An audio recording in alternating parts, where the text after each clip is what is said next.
Hello दोस्तों, मैं आज आपको सुनाऊंगा कहानी। कामिनी निर्विकार भाव से बैठी शून्य में ताक रही थी। सामने रखी हुई चाय कप की ठंडी हो चुकी थी।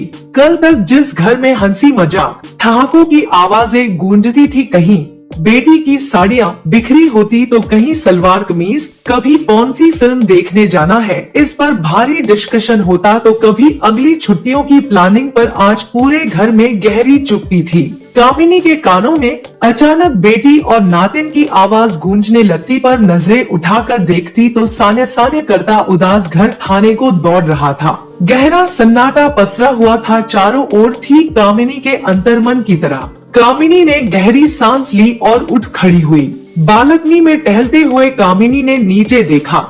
बगीचे में खेलते हुए बच्चों को देखकर फिर स्वीटी की याद आ गई। एक हुक सी उठी भीतर से जो उसकी आंखें भिगो गई। बिल्कुल नीरू पर गई है स्वीटी। हाँ, नीरू भी तो इतनी ही थी जब उसकी गोद में आई थी। वक्त पंख लगाए कैसे उड़ जाता है पता ही नहीं चलता। कामिनी बालकनी में रखी आरामदायक कुर्सी पर आंखें मूंद कर बैठ गई। क्या दीदी, आपने चाय भी नहीं ली? तबीयत तो ठीक है ना आपकी? रीमा ने कंधे पर हाथ रखते हुए अपंत्व से पूछा। हाँ बिल्कुल ठीक है, कामिनी अचकचा कर बोली। दूसरी चाय बना दूं? दीदी, कामिनी गहरी सोच में डूबी हुई थी। उसने कोई जवाब नहीं दिया। क्या बात है दीदी, लगता है आपको नीरू की याद आ रही है। रीमा वर्षों से कामिनी के पास काम करती थी, भली भांति जानती थी कि उसके मन में क्या चल रहा है। अरे नहीं रीमा, कामिनी ने जबरदस्ती मुस्कुराने की प्रयास किया। बेटी तो होती ही पराया धन है। मैं तो खुश हूँ। ऐसा योग्य दामाद और नातिन का सुख देखकर मोमबत्ती लेकर ढूंढती, तब भी ऐसा दामाद न ढूंढ पाती। ये तो नीरू की किस्मत है कि उसे ऐसा होनहार, व्यवहार कुशल, नेकदिल जीवन साथी मिला। चल थोड़ी सी कॉफी बना दे। रीमा को कॉफी का कहकर कामिनी अपने बेडरूम में आ गई। तकिया लेकर लेटी तो बंद आंखों के सामने अतीत चलचित्र की भांति संजीव हो उठा। ये बात जब की है जब मैं BA फाइनल में थी कि एक दिन पापा ने आकर कहा, कल विकास के मम्मी पापा आ रहे हैं तुम्हें देखने, कामिनी तुम घर पर ही रहना। अचानक शादी की बात सुनकर मुझे झटका सा लगा। मैं अभी आगे पढ़ना चाहती थी, कुछ बनने की तमन्ना मन में थी, पर जब पापा से कहा तो दो टूक जवाब सुना दिया। देखो कामिनी, मैं तुम्हारे कुछ बनने के चक्कर में नहीं पड़ना चाहता, फिर तुम्हारे पीछे छोटी भी तो है। अपनी नौकरी रहते मैं तुम दोनों के हाथ पीले कर देना चाहता हूँ। भगवान ने बेटा तो दिया नहीं, समय रहते मैं अपनी जिम्मेदारियों से मुक्त होना चाहता हूँ। विकास अच्छे खाते पीते घर का लड़का है। वो तो तुम सुंदर हो इसलिए बात बनी है, वरना उसके घर लड़की वालों की लाइन लगी है। पापा मुझे समझा रहे थे। मेरी आंखों के आगे अंधेरा छा गया, मेरे सपने चूर चूर हो गए थे। बहुत रोई थी उस दिन मैं। मुझे याद आए बचपन के वे दिन जब पापा मुझे राजकुमारी कहकर बुलाया करते थे। हम दो बहनें ही थी, पर पापा ने कभी हमें बेटे से कमतर नहीं माना था। पर आज पापा अक्सर कहते थे, देखना मेरी होनहार बेटियां मेरा नाम दुनिया में रोशन करेंगी, मैं इन्हें IAS ऑफिसर बनाऊंगा। लाल बत्ती की गाड़ी में बैठकर जब ये जाएंगी तो दुनिया देखती रह जाएगी। पर मम्मी के जाने के बाद पापा बिल्कुल बदल गए। हमेशा हंसते रहने वाले पापा का स्वभाव चिड़चिड़ा हो गया था। उन्हें अपनी जिम्मेदारियों से निवृत्त होने की भी बहुत जल्दी थी। उन्हें लगता कहीं मेरी भी असमय मौत हो गई तो शायद ये भय उनके डिप्रेशन का कारण बन गया और लील गया हमारे तमाम सपनों को। मैंने और छोटी बहन दामिनी ने बहुत कोशिश की, पर पापा को डिप्रेशन से बाहर नहीं निकाल पाए। अब तो घर में वही होता जो पापा कह देते। जिस दिन विकास अपने मम्मी पापा के साथ मुझे देखने आए, उसी दिन मेरी और विकास की सगाई तय हो गई और परीक्षाएं खत्म होते ही विवाह करनाते हुआ। सब कुछ इतना आनंद फानन में हुआ कि सोचने समझने का मौका ही नहीं मिला। वैसे विकास मुझे भी पसंद आया। लंबा कद, गोरा रंग और उसका शायराना अंदाज। अब मेरे सपनों में था विकास और सिर्फ विकास। मेरी पापा से सारी शिकायतें भी रफा दफा हो गई थी। मुझे विकास से इश्क हो गया था। सच लड़कियां भी बड़ी अजीब होती है। उनकी जिंदगी में इश्क का मौसम आते ही वे सब कुछ ड्रॉप कर देती है। सारे सपने ख्वाहिशें तमन्नाएं कर देती है प्रेम के हवाले। अपनों के लिए सबसे अच्छे उपहार आई एम इन लव, इस एक वाक्य के सहारे वो सब कुछ छोड़कर उस शख्स के साथ उड़ जाती है सपनों के रंगीन आसमान में, जिसे कल तक वो जानती तक नहीं थी। एक शख्स के मिलते ही नए सपने परवान चढ़ने लगते हैं। इंद्रधनुषी ख्वाहिशें नए सिरे से जिंदगी की फलसफा तय करने लगती है। पूरी दुनिया को उसी नजर से देखने लगती है जिन आंखों में उसे खुद के लिए प्यार दिखाई देता है। शादी के बाद ठीक ऐसा ही हाल मेरा भी था।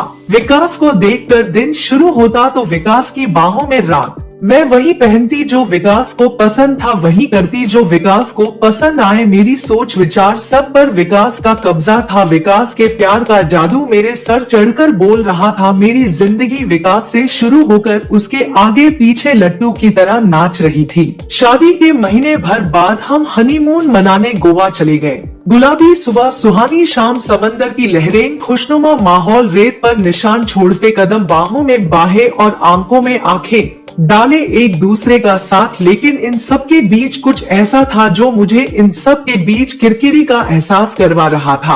अपनों के लिए सबसे अच्छे उपहार। हनीमून के दौरान मैं समझ गई थी कि विकास को काफी गुस्सा आता है। एक तरफ उसकी जिंदादिली मन मोह लेती तो दूसरी तरफ उसका गुस्सा मेरे सारे अरमानों पर पानी फेर देता। बात बात पर रोकना टोकना विकास की आदत थी।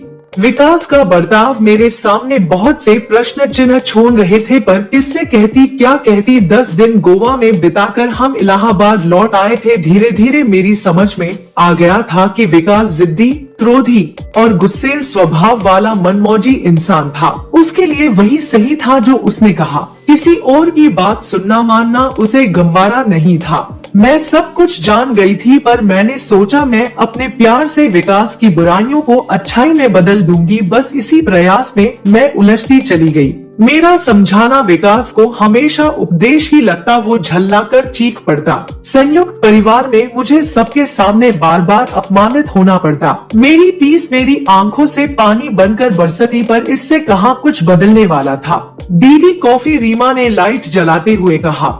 बाहर गहरा अंधेरा हो गया था, ठीक मेरे जीवन में छाए अंधेरे की तरह। पर रात को जो चंद्रमा आलोकित करता है, नीरू भी रोशनी बनकर आई थी मेरी जिंदगी में।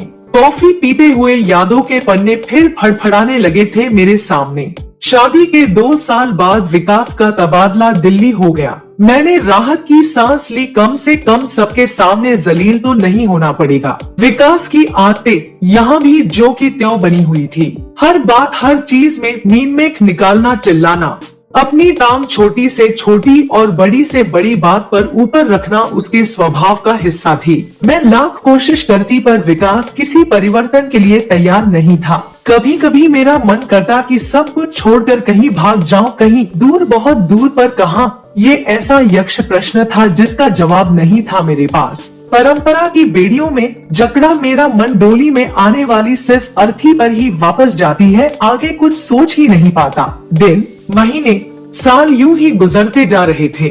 धक्का मुक्की करते हुए सांसें चल रही थी। मेरा मोम दिल पत्थर होता जा रहा था। मुझे सब कुछ सहने की आदत सी हो गई थी, फिर चाहे वे शब्दों के तीर हो या कुछ बोलने की एवज में मिलने वाला तमाचा। शादी को 4 साल बीत गए थे, पर मेरी गोद सूनी ही रही।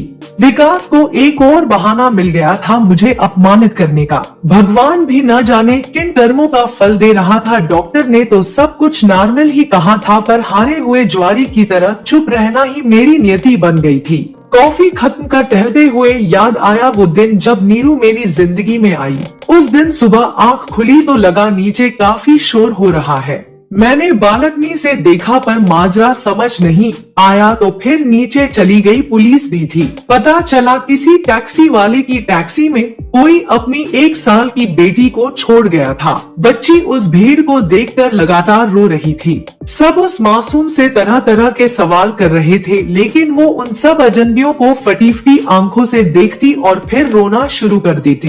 पुलिस अपनी पूछताछ कर रही थी। टैक्सी वाला अपनी अनभिज्ञता की कहानी कह रहा था। लोगों के कयास जारी थे। कोई माता पिता के भूलने की बात कहता तो कोई जानबूझकर छोड़ देने की, तो कोई बेपरवाही के अन्य किस्से सुना रहा था, तो कोई भगवान की लीला बता रहा था, पर किसी को बच्ची की परवाह थी ऐसा नहीं लग रहा था। मैंने आगे बढ़कर बच्ची को गोद में ले लिया और फिर पास ही की पान की दुकान से टॉफी और बिस्किट खरीद दिए। बच्ची थोड़ा सा स्नेह पाकर चुप हो गई।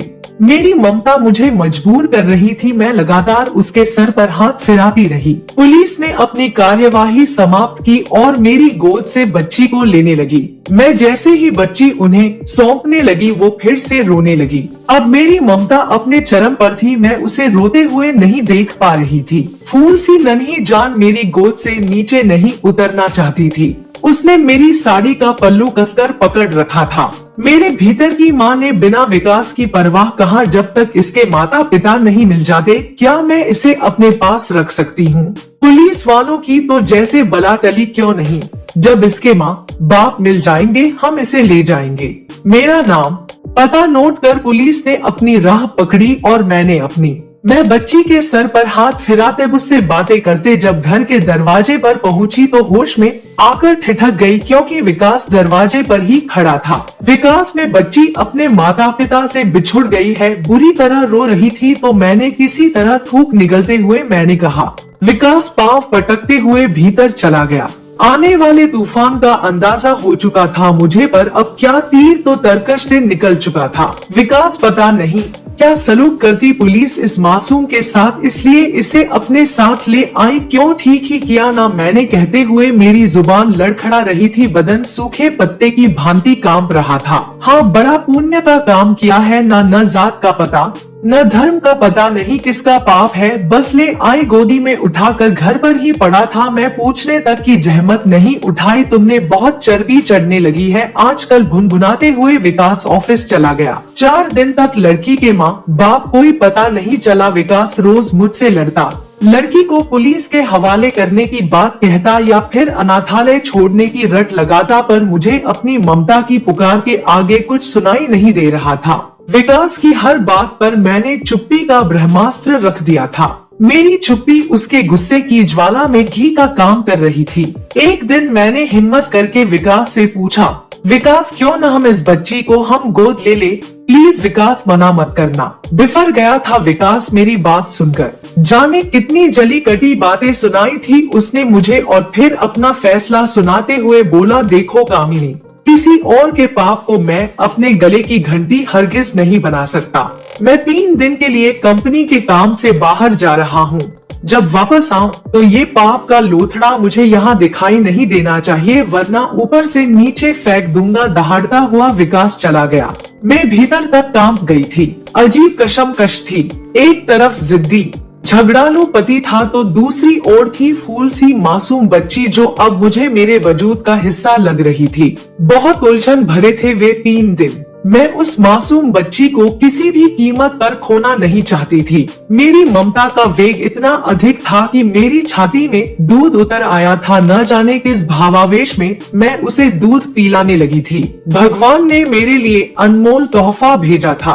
मेरी मन्नतें, प्रार्थनाएं, व्रत, उपवास सब पूरे हो गए थे। फिर भला कैसे छोड़ दूं डूबती नैया की इस पतवार को। क्या पति नामक जीव इतना महत्वपूर्ण है जिंदगी में कि उसके बिना जिया नहीं जा सकता? क्या उसके लिए मैं अपनी ममता का गला घोंट दूं? क्या मंगलसूत्र और सिंदूर की बेंगियों में जकड़ी नारी का पति से अलग कोई व्यक्तित्व नहीं? क्या गुस्सेल पति की गालियां खाने से अच्छा ममता के समंदर में गोते लगाना नहीं है? ये प्रश्न लगातार मेरा आत्ममंथन कर रहे थे। प्रश्नों के चक्रव्यूह में उलझते निकलते 2 दिन बीत गए थे। अजनबी मासूम बच्ची और अपने पति विकास में से मुझे किसी एक को चुनना था, वो भी विकास के लौटने से पहले। आखिर बहुत सोचने के बाद मैंने फैसला लिया कि मैं न तो इसे पुलिस के हवाले करूंगी, नहीं इसे अनाथालय भेजूंगी। पत्नी बनकर बहुत जीली, अब माँ बनकर जीने की इच्छा और दृढ़ निश्चय ने मुझे जोश से भर दिया था। मैंने अपना सामान बांधा,